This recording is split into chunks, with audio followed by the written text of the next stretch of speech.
I talk so much shit that I'm like, man, if I lose, this is gonna be rough.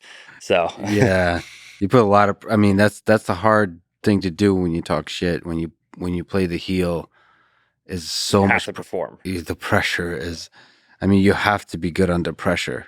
It's the Conor McGregor thing. You know, the reason I actually started talking shit was actually like indirectly because of George.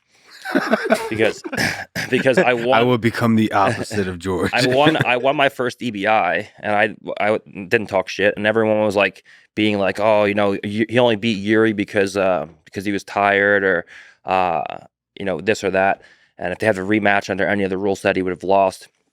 And I'm like trying to figure out what I'm going to do.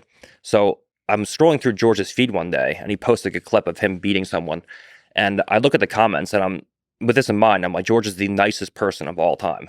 And if you look at the comments, it's like 10,000 comments, and like 9,900 are just people calling him like, all you do is lay and pray, you pussy, you suck, you can't finish anybody. And I'm looking at this, and I'm like, people are going to say what they're going to say regardless. They're going to talk shit regardless. So you may as well just say whatever you want and then just be yourself.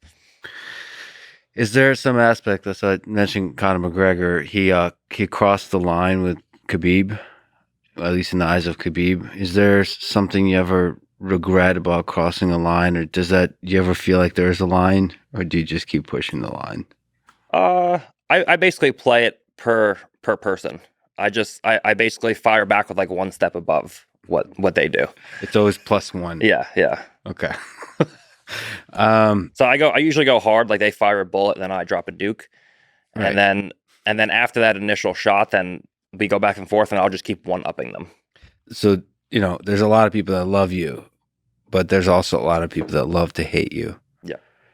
So, like, what do those people like energize you, or do you just, or is it funny to you? Like, what, as an athlete, as a performer, you should not think about them. It's like a fun thing outside of you. It's just like a fun thing that keeps me occupied. Like, because most of them that like talk shit, they like just say stuff that's factually incorrect. So then I just argue with like actual statistics. Yeah. And it's just like, you suck, or you're not going to beat this person. I'm like, I've already submitted that guy.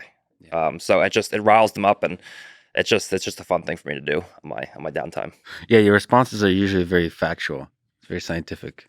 I appreciate like you start by talking trash, but then you respond with science. Yeah. It's great. Okay. So it's a good mix. It's a good mix.